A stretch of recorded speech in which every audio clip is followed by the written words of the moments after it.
श्री राम, राधे राधे। मैं ईशा पुत्री स्वर्गीय अशोक कुमार अरोड़ा जी की हरिद्वार उत्तराखंड से निकट शांति कुंज भूपतवाला से आप सब लोग मेरी वीडियो देख रहे हैं। Thank you. आपने लास्ट वीडियो मेरी देखी और सुनी होगी कि जिसमें मैंने बताया था कि सीओ सिटी सर से मिलने पे जो धीरज का डिस्कस हुआ वहां पे भी सुनवाई नहीं हुई। हाँ, लेकिन एक उन्होंने संतुष्टि देकर के भेजा कि अगर नेक्स्ट टाइम अगर धीरज आप लोगों के साथ बदतमीजी ऐसी करता है या कोई अन्य मोहल्ले का लड़का भी आपके साथ करेगा तो आप हमारे ये नंबर रख लीजिए सीओ सिटी ऑफिस के, और रात को अगर आप 2 बजे भी कॉल करेंगे तो हम आपके पास उपलब्ध होंगे और उन लड़कों को हम खुद उठा करके लेके आएंगे। ये उन्होंने मुझसे प्रॉमिस किया था। लेकिन अपने को तो संतुष्टि नहीं हुई ना कि बार बार ये विवाद हो रहा है, मुझे अपने पिता की संपत्ति पे ही नहीं जाने दे रहे हैं, तो ये संतुष्टि नहीं हुई, एक मानसिक संतुष्टि मुझे नहीं मिली। फिर मैं गई देहरादून वरिष्ठ पुलिस। जी हाँ, फिर मैं मानने देहरादून वरिष्ठ पुलिस गई जब मेरा वहां पर देहरादून में मकान भी नहीं था।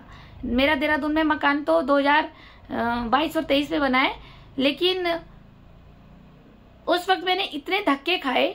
मैं अब ये पुलिस विभाग से कहना चाहती हूँ, अगर आप एक ही जगह बड़ी कोतवाली में ही आराम से संतुष्टि से मेरे और भी जो अन्य लोग आपके पास शिकायत लेकर के आते हैं, अगर आप निष्पक्ष जांच करके उनको न्याय दे दे तो क्या आपको लगता है कि पब्लिक आगे भागेगी? कुछ लोग मेरे जैसे तो भागते हैं और कुछ लोग बेचारे उन्हें रास्ते भी नहीं पता होते कि उन्हें कहाँ जाना होता है अपने इंसाफ के लिए, वो लोग नहीं जाते हैं और आखिर मामला दब जाता है और फिर वही लोग एक समाज के एक डरपोक लोग कहलाए जाते हैं और जिसके कारण उन लोगों को भी बड़ी मानसिक प्रताड़ना झेलनी पड़ती है और वो डर डर के जीवन व्यतीत करते हैं समाज में, क्योंकि उन्हें इंसाफ ही नहीं मिलता। तो इस वजह से मेरे को तो ये लगा कि जब मेरी कहीं गलती नहीं है, मैं पहले तो गलती करती नहीं हूँ। मेरा तो अपना एक फंडा है, मैं किसी को कुछ नहीं कहती, जियो और जीने दो, दुनिया जाए भाड़ में, मुझे दुनिया से मतलब नहीं है। लेकिन जब मुझे कोई पंगा ले रहा है, वो भी बिना वजह, वो भी 1 बार 2 बार 3 बार, मैं ना कई बार बर्दाश्त करने के बाद जब बिल्कुल पानी सर पे चढ़ता है, जब अति हो जाती है, जब सम्मान और मेरे पिता के सम्मान पे बात आ जाती है, तब फिर मेरे दिमाग की हिल जाती है। मैं किसी को गलत नहीं बोलूंगी, ना मैं विवाद करूंगी, फिर मैं कानून पे खड़ी हो जाती हूँ इंसाफ लेने के लिए। तो जब मुझे सीओ सिटी सर की बात बुरी नहीं लगी, मुझे बहुत अच्छी भी लगी, लेकिन मुझे मानसिक संतुष्टि नहीं मिल रही थी। जब मेरी गलती नहीं है तो मेरे को कोई सुनने को तैयार नहीं हो रहा है। कमाल की बात है। अब बार बार ये कोई है कि अब मैं धीरज का फिर वेट करूं, फिर वो मुझे कब गाली दे और कल ज्यादा ही विवाद हो जाए तो मैं फिर सीओ सर को मैं आवाज लगाऊं। मैंने कहा कि नहीं, मुझे अपनी इंसाफ लेने के लिए तो मुझे चाहे कोर्ट तक जाना पड़े, मैं जाऊंगी। फिर मैं वरिष्ठ पुलिस देहरादून में गई, मैंने वहां पर अपना बयान रखा। वहां पे एक छोटी सी अदालत होती है, छोटी कोर्ट होती है, वहां पे 3-4 लोग वहां बैठे हुए थे जिनके सामने मैंने सब अपना पक्ष रखा कि इस तरह से हुआ है मेरे साथ। उन्होंने भी कहा ये तो गलत हुआ है, पहले को बड़ी कोतवाली में नहीं हुआ, फिर सीओ सर ने भी कहा काम नहीं करा, ये तो गलत हुआ है आपके साथ। तो मैं कहा आप देख लीजिए। अब मैं आपको वीडियो भी दिखा रही हूँ, धीरज की वीडियो दिखा रही हूँ और सब चीज दिखा रही हूँ, उसके बाद भी मेरे साथ ये हो रहा है और मुझे पिता की संपत्ति पे आने नहीं दे रहे ना। वहां का पार्षद सपोर्ट करता है। अरे पार्षद को लेके तो मुझे अब हंसी आती है पार्षदों पे। पार्षद किस काम के हैं? अब पार्षद तो सिर्फ एक बात बन जाते हैं और अपने घर में बैठते हैं आराम से, बस इन्हें दुनिया से जाए मतलब भाड़ में। अपने बोनी बट्टा करना है पार्षदों को, खनन कहाँ से उठाना है, बोतलें कहाँ बिकवानी है, देह व्यापारी कहाँ चलाना है, सट्टा कहाँ खिलाना है, चक्री कहाँ खिलानी है ना, ड्रग्स कहाँ बिक रहा है, इन सब की कमीशन मेरे घर में कितने बजे आनी है, कौन मिठाई का डब्बा देगा, कौन मोटा पैसा मुझे देगा काम कराने के लिए, तो मैं एक उसके फोन पर फोन कर दूंगा और काम हो जाएगा। और कुछ लोग भी ऐसे जाते, पार्षद जी जरा वहां कोतवाल साहब का फोन आएगा, जरा गलती तो हो गई है, जरा आप जरा संभाल लेना इस मैटर को। अब पार्षद भी बड़ा खुश, क्योंकि पार्षद को वैसे वो भोग लगा गया पहले ही, और वो पार्षद जिनने भोग नहीं लगाया, जबकि वो पता है पार्षद को कि वो बेकसूर है, अब जिसने भोग नहीं लगाया अब वो पार्षद जी बैठे, भैया हमें तो भोग जिनने लगाया हम तो उसके पक्ष में बोल लेंगे। ये मंगलवार का प्रसाद खाते होंगे हनुमान जी की तरह। तो इस तरह से कहानी चल रही है। अब कोई इंसाफ मिलता नहीं है। तो अगर पुलिस विभाग, हमारा स्टाफ, हमारे भाई बनकर के, हमारे देश के नागरिक, हमारे देश के रक्षक अगर हमारी सुनवाई यहीं कर ले तो और किसी की प्रेशर, नेता मंत्री पार्षद इनकी ना सुने तो सोचो कितने लोगों को आप इंसाफ दिला देंगे। और वो इंसाफ भले ही आपको नोटों में ना मिले, वो इंसाफ भले ही आपको किसी गिफ्ट के रूप में ना मिले, लेकिन वो जो इंसाफ, वो जो उनके मन से एक खुशी की लहर निकलेगी, खुशी की एक फव्वारे निकलेगी, एक आशीर्वाद निकलेगा, एक अंदर ही अंदर मन में संतुष्टि होएगी कि कितने अच्छे सर मिले, इसका घर भरा रहे, इसके बीवी बच्चे सलामत रहे, इसको खूब भगवान तरक्की दे, इनका प्रमोशन हो। लेकिन नहीं, आजकल क्या सोचते हैं पुलिस विभाग, अरे अपना काम बनता, भाड़ में जाए जनता। लेकिन आपकी एक कलम और एक वर्दी, आपकी वर्दी की वजह से तो इंसान चुप हो जाता है, लेकिन कलम आपकी इतनी मजबूत होती है कि अगर आप जोर लिख देंगे, आप किसी के मंत्री के कहने पे भी झूठी एफआईआर दर्ज लिख देंगे,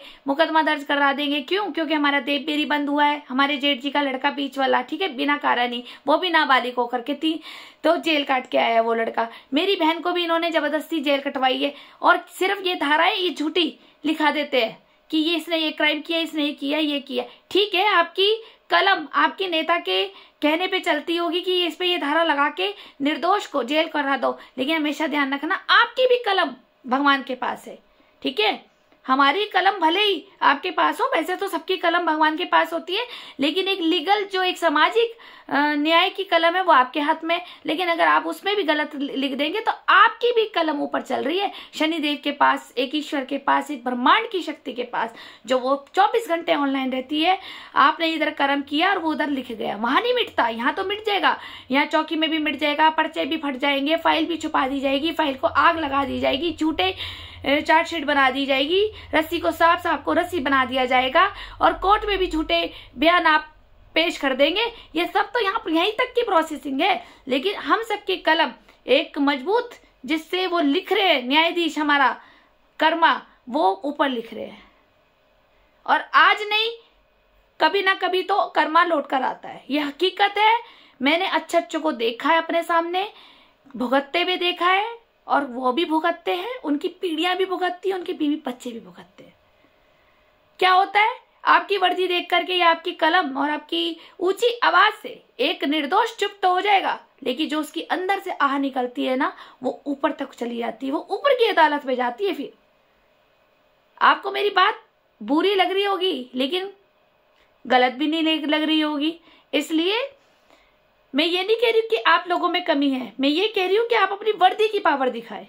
आप ये नेता मंत्री संतरी पार्षद इनके चक्कर में आकर के ना अपनी वर्दी को भूल जाते हैं, जिसको इतनी पावर, एक एनर्जेटिक वर्दी आपको मिली है, एक एनर्जेटिक आपको क्या बोलते हैं, कलम मिली है ना। इसलिए आप निष्पक्ष जांच किया करें। देखिए, अगर कोई चौकी आता है, किसको चौकी आने का शौक है, कोई चौकी आता है, एक आस लगा के तो आता है कि हमें यहाँ से न्याय मिलेगा। कुछ पड़ोसी आजकल जलन के मारे बिना वजह ही तंग करते हैं, बिना वजह करते हैं। आप मेरी यूट्यूब सारी सुनिए, ठीक है, और उसमें मेरे पड़ोसी राजकुमार, दीप तिवारी, मनोहर पलटू, ये धीरज, और मंदिर में डॉग रखवाना, रोड व्हीलर डॉग जिसने मुझे काट लिया था पूरा, फिर सड़कों पे पागल डॉग छोड़ देना ताकि वो भी मुझे खा ले। पड़ोसी, यहाँ के पड़ोसी ऐसी कर रहे हैं गंगा बिहार में, ठीक है, और कोई सुनवाई नहीं होती कि एक इस लड़की के पीछे पड़ जाओ और इसे मार दो, इसके पीछे कुत्ते छोड़ दो, ताकि एक नेचुरल डेथ, एक हादसा दे दिया जाएगा। लेकिन प्लानिंग साजिश इन्हीं पड़ोसियों की थी। तो आजकल क्या लोग कर रहे हैं, वो खुद मुंह से नहीं लड़ रहे, गालियों से नहीं लड़ रहे। पहले लड़ा करते थे, पहले जमाने के लोग तो लठ लेके भी लड़ा करते थे, लठ भी चले गए, गाली गलौज भी चले गए। आजकल कैसे चल रहा है, तांत्रिकों के द्वारा घर में जादू टोने टोटके कर दो, बीमार कर दो, और भी इनका सब कुछ बर्बाद कर दो। ऐसी जेलसी हो रही है, और कैसी माइंडेड हो रही है कि पागल कुत्ते छोड़ दो, आधी रात आ रही कॉलोनी में कहाँ से आ गए, इसके पीछे कुत्ते छोड़ दो काटने के लिए, एक नेचुरल डेथ दे दी जाए। तो ये सब चल रहा है, आप निष्पक्ष जांच करिए। मेरे साथ जो हो रहा है मैं इसलिए डाल रही हूँ कि मेरे साथ जो हुआ है वो और लोगों के साथ ना हो, जनता जागरूक हो, है ना। और आप लोग भी थोड़ा सा देखिए आपका सिस्टम कहाँ से बिगड़ रहा है। आपको अपनी, जो आपने वर्दी की कसम खाई है कि हम देश के रक्षक बनेंगे, तो उस चीज को आप समझो। अगर आपको थोड़ा सा एक लालच ये आ रहा है कि हाँ भाई पार्षद जी का फोन आ गया है, हमें यहीं रहना है या हमारा ट्रांसफर ना हो जाए, इस चीज को आप छोड़ दो, ये तो ईश्वर ने लिखा है आपका सब कुछ, कि आपका ट्रांसफर कहाँ होना है, कितने समय तक आप कौन सी कोतवाली में जॉब करेंगे, ये ईश्वर ने पहले ही रच दिया है। लेकिन अगर आप खुद एक गुलाम बन रहे हैं मंत्री के, पार्षद के, नेताओं के, तो आप भी एक दिन देश के फिर गुलामी वाले हो रहे, गुलाम देश दोबारा आ रहा है फिर। अब फिर कौन सा गांधी जी आएंगे और कौन से सुभाष चंद्र बोस आएंगे आजाद कराने, हम सब एक नागरिक दोबारा से फिर वही गुलाम बन जाएंगे। इसलिए आप अपनी वर्दी को पहचाने, और आप ये जो कसम खाई है हम किसी को न्याय दिलाएंगे, तो आप न्याय दिलाने की कोशिश करें, ठीक है। मेरी कोई बात बुरी लगी तो सॉरी, लेकिन मेरे को अपने मन की बात रखनी जरूरी थी कि ऐसा हो रहा है। जांच पड़ताल, जांच डीपली करे, चाहे 10 बार करे, क्योंकि पार्षद लोग भी सही नहीं बोलते। पार्षद को भी सिर्फ अपने से मतलब होता है, जो मुझे वो कैसे कहते हैं ना, जिसके पास पैसा, पार्षद भी कहे भाई तू कैसा, तो ये वही वाली बात होती है यहाँ पे भी। इसलिए जांच निष्पक्ष करे, आप किसी को न्याय दिलाएंगे वो बहुत 100 दुआएं देगा आपको, और वो 100 दुआएं सोचो आपकी कई गुना बरकत होकर के आपके घर में, आपकी झोलियों में खुशियों के रूप में गिरेगी। मेरे साथ जब इंसाफ हुआ था तो मैं भी तो अंदर से खुशी से देती हूँ ना एक दुआएं उनको। तो फिर मैं आपको बता रही थी, मैंने देहरादून में ये सब रखा, तो उन्होंने कहा ठीक है ये आपके साथ गलत हो रहा है, आपकी जांच हम दोबारा करवा देते हैं, आप हरिद्वार जाइए, कल से आपका काम शुरू हो जाएगा। फिर उन्होंने क्या काम शुरू किया, उन्होंने जब हमारे को मतलब हमें घर भेज दिया, देहरादून से हम तो घर आ गए, उन्होंने कहा आपकी कार्रवाई दोबारा हम करवा रहे हैं, क्योंकि जब आपकी बड़ी कोतवाली में नहीं हुई, आपकी सीओ सिटी ने नहीं करी, और एसएसपी सर ने तो बड़ी कोतवाली में भेज दिया होगा कि भाई जांच करो, लेकिन जांच मेरी फिर से ठीक से नहीं हुई। तो उन्होंने कहा आप बेफिक्र रहिए, क्योंकि आप अपनी जगह सही है, आपने हमें प्रूफ दे दिए हैं कि इस तरह से धीरज नाम का लड़का ये कर रहा है, आज तुम्हें कर रहा है, कल और भी महिला को कर सकता है, इसलिए हम दोबारा जांच करा देते हैं, आप घर जाइए बेफिक्र, कोई बात नहीं, हमने यहाँ पे आपकी एप्लीकेशन लिख ली है। उन्होंने मेरी एप्लीकेशन लिख ली। उसके बाद क्या हुआ, उन्होंने जांच कहाँ से कराई, नेक्स्ट वीडियो में आप सुनना मुझसे कि उन्होंने कहाँ पर जांच करवाई और धीरज के साथ फिर क्या हुआ। नेक्स्ट वीडियो में आप जरूर देखिए, ये जानने के लिए कि धीरज के साथ फिर हुआ क्या था और किसने सुनवाई करी। Thank you.